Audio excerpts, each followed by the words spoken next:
កូនធានតើពេលនេះកូនយ៉ាងម៉េចទៅហើយសុខទុក្ខបែបណាដំណឹងអីបន្តិចពីកូនក៏គ្មានឬក៏កូនមានបញ្ហាអីដល់ថ្នាក់មិនអាចតាក់ទងមកបានអាឡូមិនក៏មិនមានលឺសំឡេងអីនិយាយអញ្ចឹងអ្នកណាគេច្រឡំលេខមែនទីអញ្ចឹងខ្ញុំបាត់ហើយណាអ្នកម៉ែគឺខ្ញុំធានណាឈប់សិនណាចាស់ខ្ញុំមានរឿងចង់ប្រាប់ដាច់ខែនេះខ្ញុំសូមឈប់ធ្វើការនៅទីនេះហើយណាខ្ញុំអរគុណមួយរយៈពេលនេះដែលចែបានផ្ដល់ការងារឲ្យខ្ញុំធ្វើនិងតែល្អជាមួយខ្ញុំមករហូតខ្ញុំអរគុណពិតមែនណាប្អូនប្រកាសជាមានកន្លែងល្អមានលក្ខណៈល្អជាងនេះមែនទេបានជាចង់ឈប់នោះមិនអីទេចង់ទៅក៏ទៅតែចែអាចហាមឃាត់អ្វីបានទេបើមនុស្សចង់ចេញទៅហើយនោះ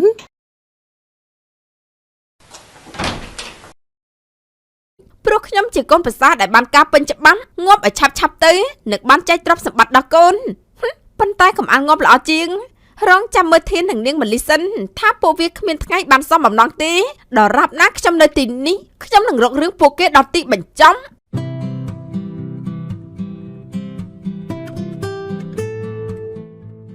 មកបន្តភាររបស់យ៉ាងទៀតគិតថាចេញពីផ្ទះដើម្បីតាមរកមនុស្សដែលខ្លួនស្រឡាញ់តែជីវិតមិនស្រួលដូចជាការគិតព្រោះតម្រូវការជីវិតសំខាន់ជាងស្នេហាក្រពះចម្រោះនិងរបស់ប្រើប្រាស់ត្រូវមកមុនទើបតម្រូវឲ្យទូអង្គត្រូវមានការងារធ្វើដើម្បីសុផលជីវិតប្រចាំថ្ងៃភាគនេះសាច់រឿងនឹងទៅជាបែបណានោះយើងចូលភាគបន្ត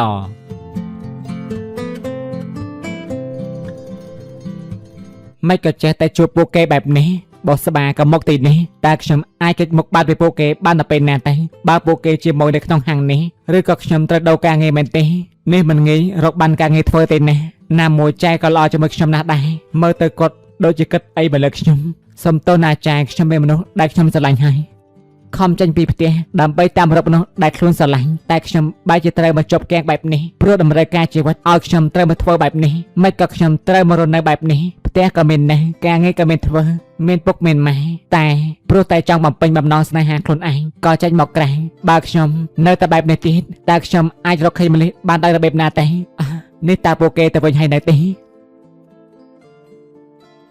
ម្លីថ្មីនេះបើមិនយល់ពីអីអាចហៅចែកបានណានៅក្នុងហាងមានដាក់តម្លៃស្រាប់តែក៏មានបញ្ចុះតម្លៃដូចគ្នាដែរមិនអីទេថ្មីនេះរៀនលក់សិនក៏បានដែរណាចាខ្ញុំអរគុណណាស់ដែលចាប់ផ្ដល់ឱកាសការងារដល់ខ្ញុំមិនត្រឹមតែប៉ុណ្ណឹងផ្ដល់តែកន្លែងស្នាក់នៅឲ្យខ្ញុំទៀតខ្ញុំនឹងខិតខំប្រឹងប្រែងធ្វើការឲ្យល្អឲ្យសមនឹងទឹកចិត្តដែលចែជួយខ្ញុំចែក៏សង្កេតមើលឃើញដូចគ្នាបើធ្វើការល្អចែនឹងតការងារឲ្យទៀតនិយាយត្រង់ចុះចែក៏មិនទាន់ទុកចិត្តនោះទេបុគ្គលិកថ្មីបែបនេះចែក៏ប្រយ័ត្នដូចគ្នាណាសូមចែទុកចិត្តចឹងខ្ញុំមិនធ្វើឲ្យចែខំនងនឹងខ្ញុំនោះទេខ្ញុំនឹងធ្វើការមួយនេះបានល្អបំផុតឲ្យដូចមាត់ចុះហើយនេះមានបានហូបអីហើយនៅតាំងពីព្រឹកមកនោះចាខ្ញុំមិនទាន់បានហូបអីទេគិតថាចាំថ្ងៃត្រង់តែម្ដងពីព្រោះខ្ញុំមិនសូវមានលុយនោះទេខ្ញុំហូបមួយថ្ងៃតែម្ដងប៉ុណ្ណឹងស្លាប់ហើយមានកម្លាំងឯណាធ្វើការរឿងបាយទឹកចាំចាយឲ្យលុយទិញអីហូបណាមួយថ្ងៃ2ពេលព្រឹកមួយពេលល្ងាចមួយពេលហត់ណៃយកលុយទៅទិញបាយហូបចុះមិនហូបអីព្រឹកក៏មានកម្លាំងឯណាលក់ទៅទិញអីហូបក៏បានដែរណាទៅចុះទៅទិញនៅខាងមុខស្អីក៏មានលក់ដែរណែចាខ្ញុំពិតជាអរគុណណាស់អញ្ចឹងខ្ញុំសូមទៅរកអីហូបបន្តិចសិន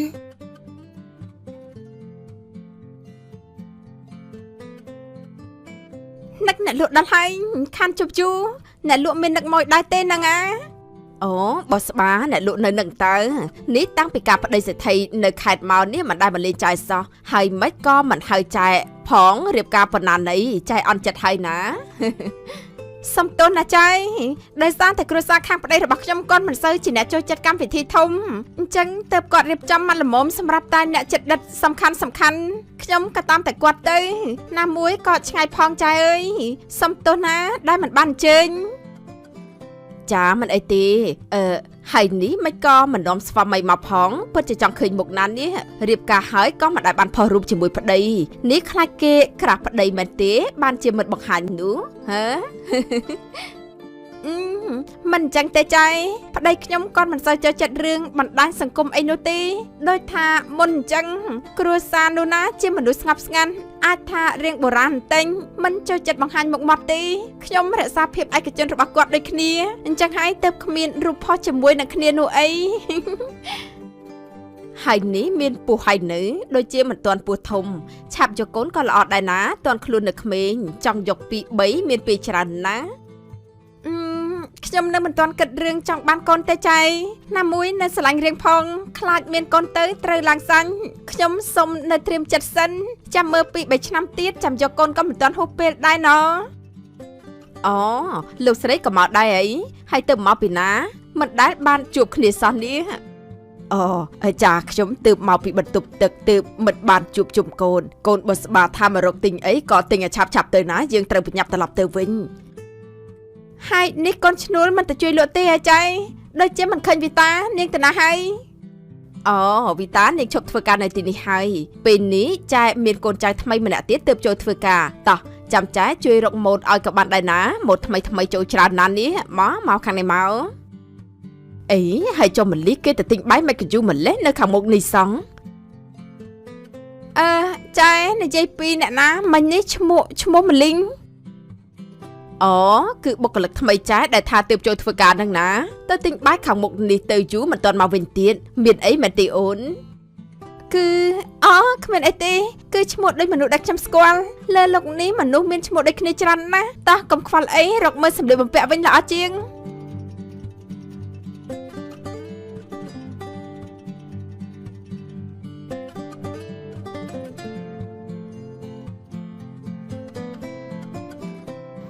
អ្នកណាគេមិញនេះមកពីក្រោយដូចជាស្តៀងនឹងនាងបុស្បាក៏មិនសត់ណានេះនៅទីក្រុងធំណាសូមកុំឲ្យខ្ញុំជួបពួកគេអី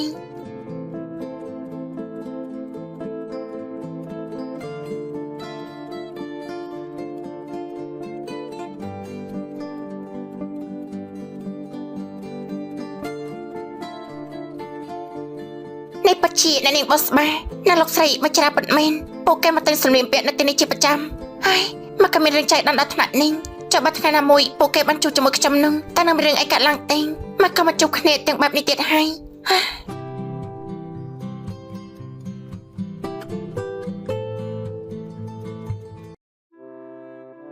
នេះតើខ្ញុំគួរតែឲ្យដំណឹងទៅដល់អ្នកផ្ទះដែរទេខ្ញុំមកទីនេះយូរហើយលពុកដាម៉ែឲ្យគេតាមរកខ្ញុំរហូតបើខ្ញុំបន្តទម្លាក់ខ្លួនបែបនេះទៀតគ្រប់យ៉ាងនឹងមិនត្រូវបានដោះស្រាយនោះទេខ្ញុំមិនគួរគិតពីបញ្ហានោះទេខ្ញុំត្រូវតែប្រឈមជាមួយវាហើយដោះស្រាយវាបើខ្ញុំនៅតែបែបនេះឱកាសតាមរកលៀងឲ្យឃើញនោះតើខ្ញុំបានជប់នាងនៅពេលណាទេបើខ្ញុំមិនព្រមចេញមុខសោះនោះហើយណាចោះពេលនេះចិត្តខឹងចំពោះលពុកដាម៉ែក៏បានធូរហើយខ្ញុំនឹងផ្ដល់ដំណឹងទៅដល់អ្នកផ្ទះនៅពេលនេះកូនធានតើពេលនេះកូនយ៉ាងម៉េចទៅហើយសុខទុក្ខបែបណាដំណឹងអីបន្តិចពីកូនក៏គ្មានឬក៏កូនមានបញ្ហាអីដល់ថ្នាក់មិនអាចតាក់ទងមកបានឬមួយក៏កូនខ្ញុំពិតជាមិនចង់គិតទេកូនអើយម៉ែពិតជានឹកកូនណាស់បើកូនមានសុវត្ថិភាពកូនតាក់ទងមកម៉ែវិញផងណាម៉ែសន្យាថាមិនបង្ខំកូននៅក្នុងរឿងស្នេហាទៀតឡើយបើកូនស្រឡាញ់នាងមលីកូនយកចង់សំខាន់ឲ្យតកូនមកជួបជុំគ្រួសារយើងវិញហើយចំពោះរឿងបុស្បាវិញនោះចាំដោះស្រាយគ្នាពេលក្រោយចង់ម៉ែខំដែលផ្សំផ្គុំកូនជាមួយមនុស្សដែលកូនមិនបានស្រឡាញ់ចុងក្រោយក៏មានរឿងបែបនេះឲ្យតតបានអេនេះតើជាលេខអ្នកណាទេមិនដែលស្គាល់ពីមុនសោះអាឡូមិនក៏មិនមានលឺសំឡេងអីនិយាយអញ្ចឹងអ្នកណាគេច្រឡំលេខមែនទេអញ្ចឹងខ្ញុំបាត់ហើយណាអ្នកម៉ែគឺខ្ញុំធានណាថាមិញកូនធានពិតមែនទេនេះកូនតែមករកម៉ែហើយមែនទេពេលនេះកូននៅទីណាទៅកូនយ៉ាងម៉េចទៅហើយម៉ែពិតជានឹកបារម្ភពីកូនខ្លាំងណាស់កូនខ្ញុំមិនអីទេណាម៉ែខ្ញុំសុខសប្បាយធម្មតាទេពេលនេះលពុកណាម៉ែយ៉ាងម៉េចទៅហើយម៉ែនឹកកូនរាល់ថ្ងៃរាល់យប់គ្មានថ្ងៃណាដែលម៉ែមិននឹកដល់កូនទេនេះកូនបាត់ទៅណាទៅហើយយូរយ៉ាងនេះមិនបាច់ជាកូនមិនឲ្យដំណងមកផ្ទះបែបនេះដឹងទេថាពុកម៉ែបារម្ភពីកូនណាស់ខ្លាចកូនមានគ្រោះថ្នាក់អីកូនតាក់ទងមកបែបនេះម៉ែពិតជាសប្បាយចិត្តណាស់សុំទោសណាស់ណាម៉ែដែលមួយរយៈនេះខ្ញុំមិនបានតាក់ទងទៅផ្ទះព្រោះខ្ញុំមានហេតុផលរបស់ខ្ញុំនេះណាម៉ែមិនខឹងនឹងខ្ញុំទេឬដែលខ្ញុំធ្វើបែបនេះនោះម៉ែដឹងថារឿងកន្លងមកដែលម៉ែបានធ្វើនោះពីព្រោះតែម៉ែចង់ឲ្យកូនបានជួបមនុស្សដែលស័ក្តិសមនឹងគ្នាប៉ុន្តែក្រោយមកគ្រប់យ៉ាងវាមិនដូចអ្វីដែលម៉ែគិតទុកនោះទេម៉ែក៏ខុសលើបុស្បាដូចគ្នាដែលនាងត្រូវមកទទួលរងរឿងបែបនេះគ្រប់យ៉ាងគឺមកពីម៉ែតែម្នាក់គុណ បើម៉ែមិនមកខំឲ្យកូនរៀបការជាមួយបូស្បាទេទាំងកូនទាំងបូស្បាក៏មិនត្រូវមកជួបរឿងបែបនេះដែរណាកូន អ្នកម៉ែក៏មិនតោខ្លួនឯងអីអាចថាមកពីខ្ញុំដែលមិនល្អមិនធ្វើតាមការចង់បានរបស់ពុកម៉ែជំនះតាមចិត្តខ្លួនឯងហើយក៏ទៅធ្វើរឿងដែលមិនស័ក្តិសមជាមួយម្ល៉េះតែខ្ញុំពិតជាស្រឡាញ់នាងពិតមែនណាអ្នកម៉ែ កូននិយាយមិនខុសទេកូនធ្វើតាមបេះដូងកូនត្រូវហើយប៉ុន្តែម៉ែទេដែលខុសចង់ឲ្យគ្រប់យ៉ាងទៅតាមអ្វីដែលចង់បានដែលមិនបានគិតពីអារម្មណ៍កូនប៉ុន្តែពេលនេះម៉ែគិតយល់ហើយរឿងស្នេហាមិនអាចបង្ខំគ្នាបានទេម៉ែមិនហាមស្នេហាកូនទេកូនអាចធ្វើតាមបំណងរបស់កូនបានប៉ុន្តែកូនក៏ត្រូវតែដោះស្រាយជាមួយនឹងបូស្បាឲ្យនាងយល់ព្រមទទួលនៅការសម្រេចចិត្តរបស់កូនដូចគ្នាដែរណា នេះតែម៉ែលែងហាមឃាត់ស្នេហាខ្ញុំជាមួយម្ល៉េះហើយមែនទេតែក៏មិនដឹងថាម្ល៉េះនៅពេលនេះនាងយ៉ាងណានោះទេខ្ញុំមិនដឹងថាខ្ញុំអាចមានវាសនាបានជួបគ្នាទៀតដែរទេនាងបាត់ទៅសូនឈឹងបែបនេះមិនដឹងថានាងមានសុវត្ថិភាពឬក៏យ៉ាងណានោះទេមកដល់ពេលនេះខ្ញុំមិនបានដំណឹងពេលនាងតតែសោះ នាងមិនអីទេថ្ងៃមុននាងបានមករកកូនបងច័ន្ទបានជួបនាងប៉ុន្តែកូនបានចេញទៅហើយបងច័ន្ទមិនបានដឹងថាម៉ែលែងស្អប់វាហើយបងច័ន្ទក៏បានឲ្យវារត់ទៅឆ្ងាយម៉ែជឿថាបើកូនមកវិញនោះហើយផ្សាយរកនាងនោះនាងនឹងដឹងហើយនាងក៏បង្ហាញខ្លួនដូចគ្នាដែរ ខ្ញុំអរគុណណាស់ម៉ែណាស់ដែលចូលចិត្តខ្ញុំនេះខ្ញុំមិននឹកស្មានថាខ្ញុំទទួលបានដំណឹងល្អបែបនេះខ្ញុំពិតជាសប្បាយចិត្តណាស់ហើយចំពោះរឿងខ្ញុំនឹងបោះស្បាខ្ញុំនឹងដោះស្រាយជាមួយនេះសូមនឹងលែងគ្នាដោយសន្តិវិធីខ្ញុំគិតថានឹងយល់នៅថ្ងៃមិញនេះខ្ញុំបានជួបនាងនៅហាងកាហ្វេមួយកន្លែងតែនាងមិនឃើញខ្ញុំនោះទេ កូនបានជួបនាងហើយមែនទេល្អណាស់បានដំណឹងពីកូនបែបនេះម៉ែពិតជាសប្បាយចិត្តណាស់ហើយពេលណាទៅកូនព្រមត្រឡប់មកផ្ទះវិញគ្រប់គ្នាគឺពិតជានឹកដល់កូនណាស់កូនធាន ខ្ញុំមិនទាន់អាចទៅវិញបាននៅពេលនេះទេណាណាម៉ែខ្ញុំមានភារកិច្ចដែលត្រូវបំពេញចាំខ្ញុំរួចរាល់ពេលណាខ្ញុំនឹងត្រឡប់ទៅផ្ទះទៅជួបលោកពុកណាម៉ែវិញណា មិនក៏មិនឆាប់មកវិញកូនមិននឹកពុកម៉ែទេអីហើយចុះការចំណាយផ្សេងកូនបានលុយមកពីណាទៅកូនមិនមានលុយជាប់ខ្លួនច្រើនទេ ពេលនេះខ្ញុំមានការងារធ្វើហើយខ្ញុំមិនអាចឈប់កណ្ដាលទីបានទេខ្ញុំត្រូវធ្វើឲ្យចប់ព្រោះខ្ញុំបានសន្យាជាមួយគេថាជួយការងារគាត់ឲ្យគ្រប់ខែសិនអ្នកម៉ែខ្ញុំសុំរឿងមួយបានទេអ្នកម៉ែក៏មកនិយាយរឿងដែលខ្ញុំតាក់ទងទៅអ្នកម៉ែប្រាប់ដល់បោះស្បាបានទេខ្ញុំចង់ដឹងថានាងមានសកម្មភាពបែបណាទៀតបើគ្មានខ្ញុំនៅទីនោះយូរនោះ ចាមិនអីទេកូនម៉ែមិននិយាយរឿងដែលកូនតាក់ទងមកប្រាប់អ្នកណាទេម៉ែប្រាប់តែពុកកូនម្នាក់ប៉ុណ្ណោះម៉ែរងចាំកូនត្រឡប់មកវិញណា បាទខ្ញុំអរគុណណាស់អ្នកម៉ែអញ្ចឹងប៉ុណ្ណឹងសិនហើយណាខ្ញុំរវល់ការងារបន្តិច ចាកូនទំនេរឧស្សាហ៍ទេមកលេងពុកម៉ែផងណាចាសុខសប្បាយណាស់កូនខ្ញុំបានជួបកូនប្រុសខ្ញុំហើយគេមិនអីទេលោកប្តីប្រកាសជាសប្បាយចិត្តបើបានលើដំណឹងមួយនេះទេប្រាប់គាត់សិន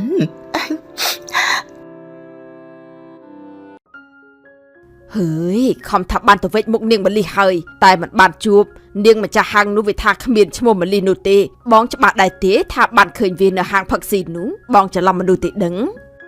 ច្រឡំយ៉ាងម៉េចបើបងថែមទាំងបានណែគឺបងក៏មិនច្បាស់ដែរមើលពីចម្ងាយក៏ស្តៀងវាខ្លាំងបងក៏គិតថាជាវាទៅនេះអូនបានទៅសួរគេដល់ហាងហើយមែនទេ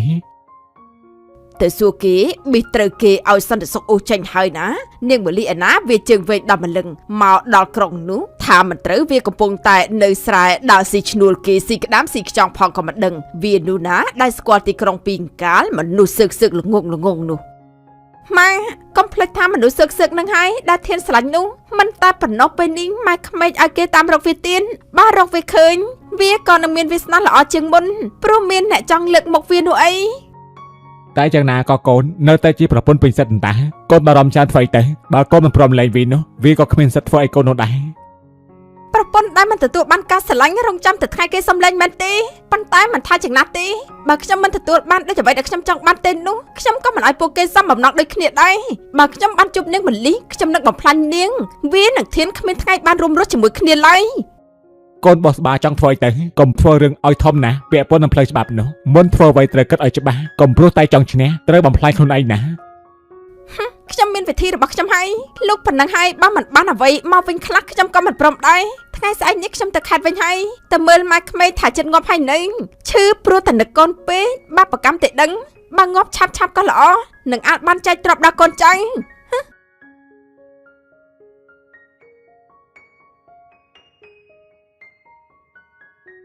ហ លោកស្រីអាការៈកាន់តែមិនស្រួលទៅបាយទឹកក៏មិនសូវបានលោកគ្រូពេទ្យបានពិនិត្យហើយថាក្នុងខ្លួនគាត់គ្មានជំងឺអីទេគាត់មកពីបញ្ហាផ្លូវចិត្តច្រើនជាងរឿងបែបនេះខ្លួនឯងទើបជាអ្នកព្យាបាលដល់ពូកែបើពេលនេះគ្មានធម្មពលជំរុញចិត្តលោកស្រីនៅកាន់តែដុនដាបហើយខ្ញុំពិតជាបារម្ភពីលោកស្រីនាងភីមឺយខ្ញុំទៅតែមិននៅមិនតាន់បាន2ខែទេមិនសូវដឹងរឿងក្នុងផ្ទះលោកស្រីគាត់មិនសូវមាត់កជាមួយខ្ញុំឃើញគាត់មកស្ងួតក៏មិនហ៊ានសួរនាំច្រើនតែគាត់មានរឿងអីទៅអ៊ំច័ន្ទរឿងផ្ទៃក្នុងផ្ទះនេះឯងមិនចាំបាច់ចង់ដឹងទេដឹងច្រើននាំតែឯងនេះមាត់វែងដើរនិយាយមិនល្អនាំតែមានពាក្យចចាមអារ៉ាមវែងឆ្ងាយធ្វើតែការងារខ្លួនឯងនេះឲ្យតែល្អទៅណាអ្នកនាងបោស្បាតជាកូនប្រសាខ្ញុំមិននៅទីនេះដំបូងខ្ញុំស្មានថាជាកូនមកកើតតើប្តីគាត់ទៅណាទៅហើយខ្ញុំមិនដែលបានជួបលោកប្រធានម្ដងណាសោះហើយគាត់ទៅណាហើយអ៊ំអើយរឿងរ៉ាវវែងឆ្ងាយណាស់ឯងនេះណាកុំចង់ដឹងអីថ្ងៃណាមួយឯងគង់តែដឹងទេតែកុំដើរនិយាយប្រាប់គ្រប់គ្នាឲ្យសោះណារឿងក្នុងផ្ទះត្រូវលាក់ឲ្យចិត្តបើចង់នៅទីនេះខ្ញុំមើលតែនាងបោស្បាដូចជាមិនដែលឃើញជួយធ្វើអ្វីសោះការងារផ្ទះក៏មិនជួយការងារផ្សេងក៏មិនជួយនេះកុំប្រសាអ្នកមានគេធ្វើរឹកអញ្ចឹងហីហើយគេមិនជួយការងារក្នុងផ្ទះអញ្ចឹងមែនទេអ៊ំ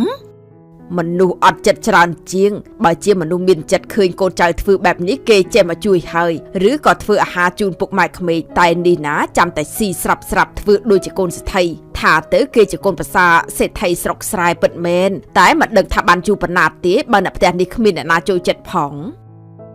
ហើយបើមិនចូលចិត្តតើគាត់ឲ្យលោកធានរៀបការយកមកនៅផ្ទះធ្វើអីទៅនេះខ្ញុំកាន់តែមិនយល់ហើយ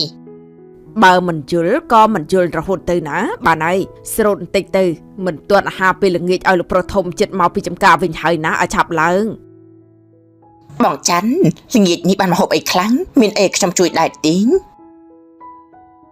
លោកស្រីនេះក្រែងលោកស្រីមិនសូវស្រួលខ្លួនសម្រាប់មែនទេហើយចុះមកធ្វើការងារបែបនេះធ្វើអីទុកឲ្យពួកខ្ញុំជាអ្នកបម្រើធ្វើក៏បានដែរណាលោកស្រីទៅសម្រាប់វិញចុះលោកស្រីសុខភាពមិនសូវល្អផងមិនអីទេបងខ្ញុំបានធូរហើយខ្ញុំមានអារម្មណ៍ថាស្រាកស្រានច្រើនណាស់ទើបចង់មកជួយការងារបងតើទៅខ្ញុំនឹងហូបអាហារបានច្រើនខ្ញុំមិនទៅទូទុនទៅតាមការខូចចិត្តទៀតនោះទេខ្ញុំនឹងខំប្រឹងប្រែងហូបឲ្យបានមានកម្លាំងមកវិញណាបង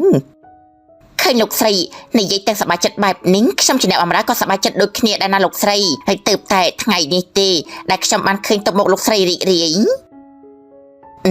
ផ្កាពេកត្រូវទឹកសន្សើមក៏ស្រាប់បែបនេះជីវិតមនុស្សបើផ្លូវចិត្តរីករាយជីវិតក៏ស្រស់បំព្រងដូចគ្នាដែរខ្ញុំមានហេតុផលរបស់ខ្ញុំវាដូចជាថ្នាំទឹកអញ្ចឹងអញមិនចាំបាច់ចង់ដឹងទេម៉ងមានអីខ្ញុំជួយដែរទេបងច័ន្ទខ្ញុំចង់ជួយណាស់ខ្ញុំមិនដល់ខ្លួនឲ្យអត់ប្រយោជន៍មកច្រើនហើយថ្ងៃនេះខ្ញុំមានអារម្មណ៍ថាមានសេចក្តីសុខណាស់បងដឹងទេខ្ញុំសប្បាយចិត្តដែលឃើញលោកស្រីបែបនេះចាលោកស្រីចង់ធ្វើអីក៏ធ្វើចុះណា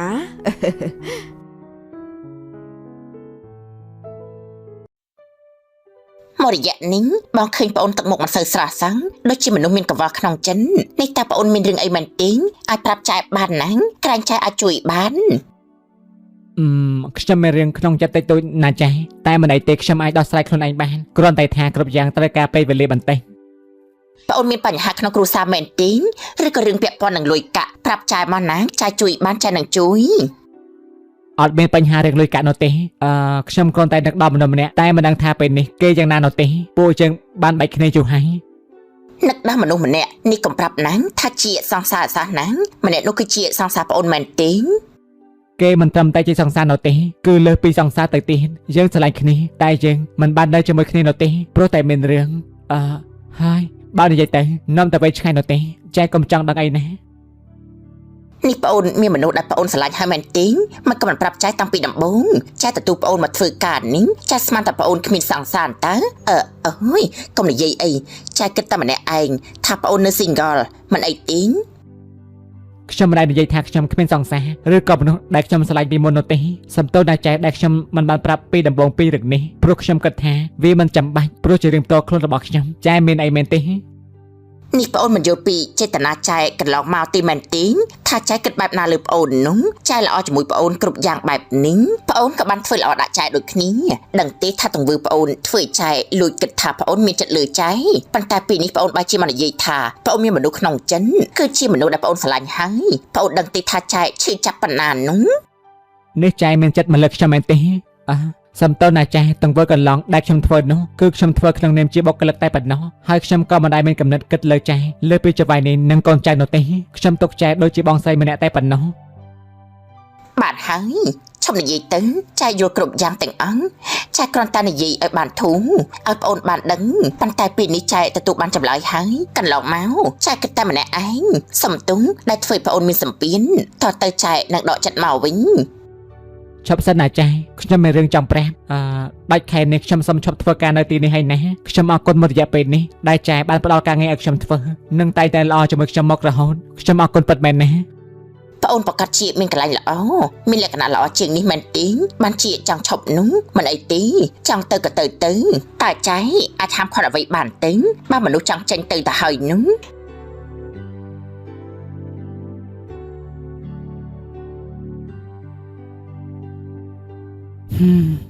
សំតើណាចាស់ខ្ញុំយល់ពីអារម្មណ៍របស់ចាស់នៅពេលនេះតែខ្ញុំក៏មិនអាចក្បត់បេះដូងនឹងមនុស្សដែលខ្ញុំស្រឡាញ់ដូចគ្នា សម័យនេះណាបើយើងអង្គុយតែក្នុងហាងលក់មិនឈ្នះគេទេថ្ងៃនេះបងបើកឡាយលក់ប្អូនអាចជួយធ្វើជា model ឲ្យបងបានទេព្រោះបងមើលឃើញថារូបសម្បត្តិរបស់ប្អូនក៏ល្អបើបានជួយស្លៀកឡាយនោះណាបងគិតថានឹងមានអ្នកចាប់អារម្មណ៍ច្រើន ខ្ញុំមិនសូវជាប្រកាសនិយាយទៅណាបងណាមកខ្ញុំអ៊ីនកាមេរ៉ាហ្នឹងខ្ញុំមិនដែលបង្ហាញខ្លួននៅក្នុង Facebook ឯនោះទេខ្ញុំសុំនៅក្រៅកាមេរ៉ាបានទេបងមិនអីទេដំបងអញ្ចឹងហើយតែយូរទៅនឹងល្អហើយអ្នកណាក៏ឆ្កងដែរនៅពេលដែលចាប់ផ្ដើមនោះណាប្អូនមានពិបាកអីចាំបងជាអ្នកនិយាយប្អូនគ្រាន់តែឆោតដូរសម្លៀកបំពាក់អន្តទៅប៉ុន្តែខ្ញុំពិតជាពិបាកធ្វើហ្នឹងខ្ញុំអ៊ីនកាមេរ៉ាពិតមែនណាបងខ្ញុំគឺអមិនក៏អញ្ចឹងបើថាមិនអីទេនេះដូចជាត្រង់ចាប់ម៉េះគ្រាន់តែប្រើឲ្យជួយប៉ុណ្ណឹងសោះក្រែងជាបុគ្គលិកអីយកមកឲ្យជួយការងារនឹងហើយបើសុញសាច់បែបនេះណាធ្វើជាអ្នកលក់កើតដែរអីប៉ុណ្ណឹងសោះមិនក៏ធ្វើមិនបានមិនក៏មិនចង់ធ្វើនេះបងនេះណាបងរៀនឲ្យចេះរកស៊ីតើមិនមែនខ្ញុំមិនចង់ធ្វើទេប៉ុន្តែខ្ញុំចាក៏បានខ្ញុំនឹងចំណេះធ្វើវាប៉ុន្តែខ្ញុំមិនប្រកាសនិយាយទេណាចៃសំទោសដែលធ្វើឲ្យចៃអារម្មណ៍មិនល្អ ធ្វើជាអ្នកលក់សម័យនេះកុំខ្លាចកាមេរ៉ាពេកមនុស្សគេដើរដល់ណាដល់ដីហើយបើយើងរវល់តែខ្លាចខ្មាស់អៀនកាមេរ៉ារកស៊ីមិនទាន់គេទេចែចង់ឲ្យប្អូននេះចេះលក់ចេះឡាយត្រៀមខ្លួនទៅណាហើយត្រៀមឈុតទុកឡាយផងចែតែយកដងសម្ភារៈមកឡាយសិនត្រៀមឈុតទុកបដាបដាទៅចាចៃ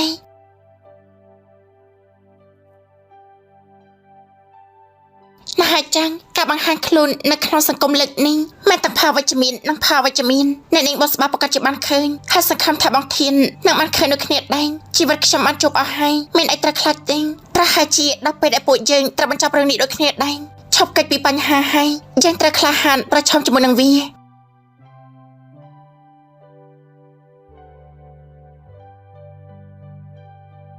នេះខ្ញុំពិតជាចម្លែកចិត្តណាស់សុកលោកស្រីក៏ត្រឡប់មកវិញស្រស់ស្រាយឡើងវិញនេះលោកស្រីបានអសិទ្ធទឹកមកពីណាមែនទេនេះប្រាប់ខ្ញុំផងបានទេគ្មានអីទេបងខ្ញុំមានហេតុផលតិចទៀតបងក៏បានដឹងខ្ញុំគិតយល់ណាបងថាគ្រប់យ៉ាងយើងមិនអាចបង្កប់បញ្ជាបានទេរៀនទទួលស្គាល់ហើយឲ្យវាទៅតាមដំណើរនៃធម្មជាតិចឹងសោកសៅពេកក៏មិនដឹងថាបានអីមកវិញមានជីវិតរស់នៅឲ្យរីករាយខ្ញុំបានធ្វើរឿងខុសជាច្រើនពេលនេះគ្រាន់តែចង់រស់នៅធម្មតាឲ្យតែសុខផ្លូវចិត្តចឹង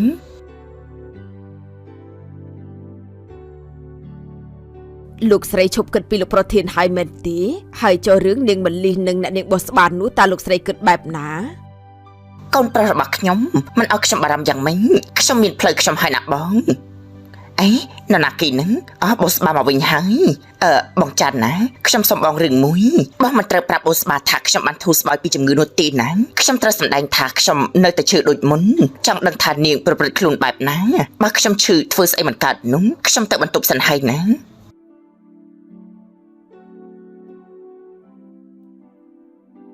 អូអ្នកនាងបោះស្បាមកវិញហើយមែនទេបើឃើញនឹងមកខៃនៅមកសួរបែបនេះទៀតមនុស្សដូចខ្ញុំនេះមានអ្នកចាំមើលផ្លូវសួរដែរមែនទេ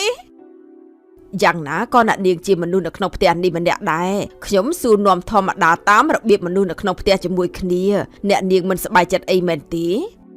ហើយនេះអ្នកក្នុងផ្ទះតំណាក់ហើយមិនក៏ស្ងាត់ម្លេះ ដោយតែរាល់ដងនឹងលោកប្រធមទៅមើលការងារទាល់តែល្ងាចទើបមកវិញលោកស្រីនៅសម្រាប់ក្នុងបន្ទប់ហើយនាងភីមនេះក៏វានៅក្នុងផ្ទះបាយត្រៀមសម្រាប់អាហារពេលល្ងាចមានមនុស្សច្រើនមកពីណានៅផ្ទះនេះបានហើយ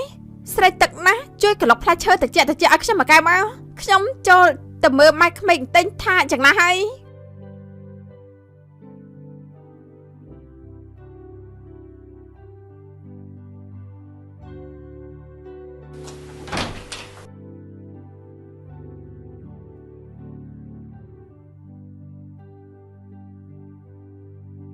អ្នកម៉ែក្មេងដេកលុះហើយនេះបើដេករហូតក៏ល្អអត់អីចិត្តប្រែប្រួលពេលនេះផ្សេងពេលនោះផ្សេងគិតចង់រកនាងមលីមកឲ្យជប់ជុំជាមួយនឹងធានវិញមែនទេគិតថាខ្ញុំព្រមឲ្យសំបំណងអីប្រហែលជាបាបកម្មហើយដែលធ្វើអាក្រក់ដាក់ខ្ញុំនោះទៅត្រូវមកដេកឈឺក្រំគ្រាបែបនេះកុំសង្ឃឹមថារកនាងមលីឃើញអសន្ននោះហើយធានក៏ដូចគ្នាដែរគេមិនមករកម្ដាយដែលគ្មានព្រំវិហារធម៌ដាក់គេទេរឿងគ្រប់យ៉ាងម៉ែក្មេងជាអ្នកសាងទាំងអស់ដូច្នេះម៉ែក្មេងទូរេចទៅទទួលកម្មហើយមែនទេដែលត្រូវមកឈឺបែបនេះខ្ញុំប្រាប់ឲ្យដឹងចុះខ្ញុំទ្រាំនៅទីនេះមិនមែនខ្ញុំនៅស្រឡាញ់ធាននោះទេតែខ្ញុំនៅចាំបំផ្លាញគេមិនឲ្យគេជួបជាមួយនឹងនាងមលីមួយទៀនទ្រព្យសម្បត្តិរបស់ផ្ទះនេះខ្ញុំត្រូវតែមានចំណែងព្រោះខ្ញុំជាកូនប្រសារដែលបានការពេញច្បាប់ងាប់ឲ្យឆាប់ទៅនឹងបានចែកទ្រព្យសម្បត្តិដល់កូនប៉ុន្តែកុំអានងាប់ល្អជាងរងចាំមើលធាននឹងនាងមលីសិនថាពួកវាគ្មានថ្ងៃបានសមបំណងទេដល់រាប់ណាខ្ញុំនៅទីនេះខ្ញុំនឹងរករឿងពួកគេដល់ទីបញ្ចប់